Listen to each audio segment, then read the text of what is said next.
They looking for everything else but your head. How many women deal with fibroids? How many women deal with PCOS? How many women deal with cysts? How many women deal with polyps on their ovaries and on the endometrium lining of the ovaries or of the fallopian tubes? And then 10 to 15 years later, they find out that something is wrong with their pituitary gland, or they have a pituitary anterior or lateral pituitary tumor.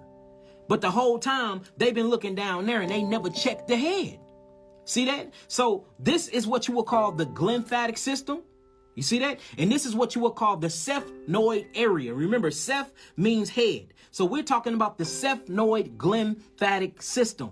All right. Now, in order to drain the actual sphenoid, in order to drain the ethmoid, in order to drain the frontal cavity, in order to drain the maxillary cavity, in order to drain these things from messing or calcifying your pineal gland, which is right here, or calcifying your hypothalamus gland, which is right here, or calcifying your pituitary gland, you got to drain the glymphatic system. And it's only one way to drain the glymphatic system. Now, what's crazy is these cavities don't have any lymph nodes by them. And that's the reason why when you get congested, the first thing you start doing is sneezing, coughing, and then you start feeling a release of mucus come down to your throat. And the reason why the release of mucus come down to your throat is because you actually have your tonsils right there. Not only do you have your tonsils, you have something called an adenoid or ethmoid, lymphatic associated lymph node that's inside your throat. And with inside of this lymph node, what you have is a bunch of macrophages. And these macrophages or macrophages, whichever one y'all want to talk about, tomato,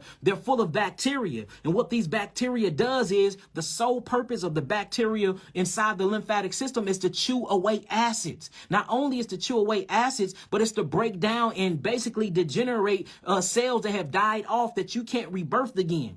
See that? So the moment that these get backed up, it releases pressure through an actual enzyme called acetylcholine, or what they call acetylcholinesterase. Now, acetylcholinesterase is actually produced by the adrenal glands in the kidneys. This is a whole renal system. So the adrenal glands in the kidneys is actually in control of moving your lymphatic system by acetylcholine and acetylcholinesterase. You see that? So if your kidneys and your adrenals are not online, because remember, the nervous system, which is ran by the parasympathetic and the sympathetic nervous system, this is controlled by the actual autonomic nervous system, things that run on autopilot, your breath, your respiration, your respiratory system that runs on auto. You don't have to think to breathe. You breathe automatically. You see that? You don't have to think to go poop.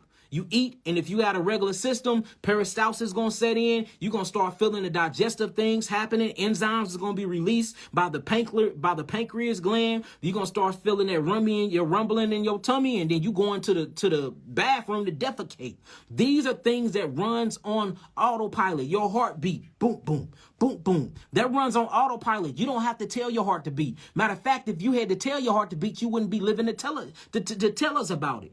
So these things runs on autopilot. What's in control of the autonomic nervous system, the parasympathetic, which is the feminine side of God, and the sympathetic, which is the masculine side of God, is the actual what, y'all?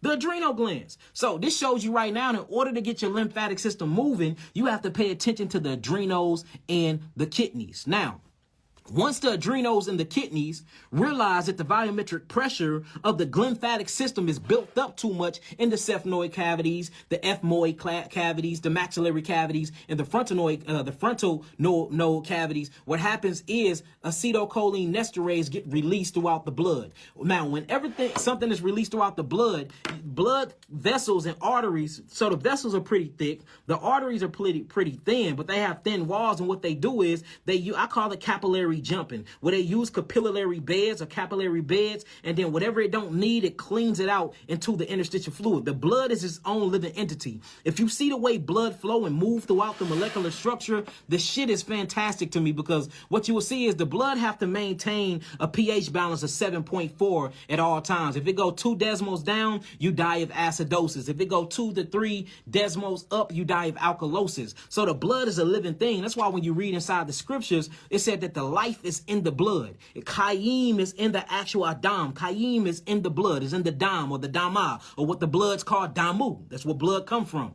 Now, the reason why life is in the blood and it's its own living entity is because it's literally going around and it's moving and cleansing itself at all the times. So the blood cleanses all of its toxins out into the actual lymphatic system or to the interstitial fluid of the body by way of the spleen. You see that? So we got two names that I dropped so far. The adrenal glands and the kidneys, and the spleen is what you need to be functioning perfectly for you to actually move your lymphatic system, for you can detox properly, for you can heal yourself of these detoxification symptoms or what the doctors have programmed you into believing that we call diseases. Y'all see that? If y'all get what I'm saying so far, type in some actual sevens and we're going to keep it going. So where we stopped at, we have stopped at the part where the adrenal glands is actually alerting the system, sending an enzyme and a hormone called acetylcholinesterase up through the interstitial fluid. It meets the lymphatic system, it relieves the pressure, and now you're starting to drain. All right. Now, when this draining happens, it ends up right by the thyroid. Above the thyroid gland is actually something called the adenoid lymph nodes. And then you have something called the palatine. That's what I call it. The palatine actual tonsils. That's why you're not supposed to get your tonsils removed. Now, understand a lot of people didn't know the knowledge on how to cleanse the tonsils. I understand a lot of people had their tonsils taken out when they was little and they didn't have authority over their own bodies to do so at that time. So I'm not here bashing or talking about you, but for people that know this knowledge now, you need your tonsils. Your tonsils are a functioning lymphatic associated tissue that actually help you cleanse your brain. And that's why you see people that are missing their tonsils. They tend to get a bunch of mouth bacteria. They got a bunch of acids and cavities built up on their teeth because they don't have nothing to cleanse the acids and the mucus, the excessive mucus buildup that's building up from the tonsils up into the lymphatic system, or what you'll call the head. Also, if you do studies, peer-reviewed science articles on people that have a bunch of migraines, people that don't remember their dreams, people that always have a very stagnated head congestion, it's because you're missing these tonsils, and your tonsils act as lymph nodes, and you need these lymph nodes because these lymph nodes is what actually break down toxicity, breaks down toxemia, and get mucus, excessive mucus buildup from out of the cranium, y'all. All right. So now we passing down. Now, once we pass down, remember, this is called the sphenoid area. Seph means head. Now we're getting into the cervical, or what you would call the neck. So let me show y'all this. All right. So let me back this up a little bit. All right. So now we are actually in the actual neck area, y'all. Now, once you get to the neck area, remember, this is cervical. You got the tonsils right here. The tonsils is going to start cleansing all of the mucosal membrane. Is going to go through all the cells in the interstitial fluid, and it's going to start chewing on those acids due to something called macrophages. Then you come down and you get to something called the thymus gland. I know I got a thymus gland in here. So this is the thymus gland right here. Now, the thymus gland, and I teach y'all about this all the time. Notice all of the lymphatic associated tissues are right by a major organ.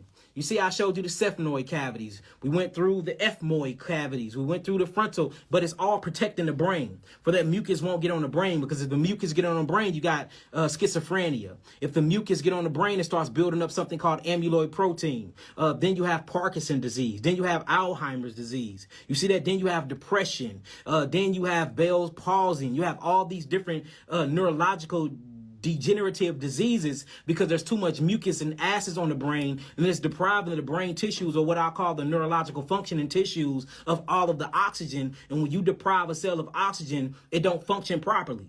So you see, you have all these different cavities and craters inside the cranium to hold on to the acids, and to hold on to the mucus, and to hold on to the cholesterol, to hold on to the amyloid protein, for these things won't actually attack the brain or sit on the brain and start to rust the brain or take the brain or the neurological tissues into something you call cellular oxidative stress. Because oxidizing the cell, meaning you're rusting out of the cell. All right, now it's traveled down. Now we pass the actual cervical. As soon as we get past the cervical, going into the axillary area, notice my heart is right here, but look what's on top of my heart. Left side. You have something called what? The thymus gland. Now, the beautiful thing about the thymus gland is one of the biggest lymphatic associated tissues ever. And the whole entire point of the thymus gland, it acts as a military school, or it acts as a military personnel to the entire lymphatic system, or what they really call the immune system, if you ask me. All right, that's it. I'm going to take.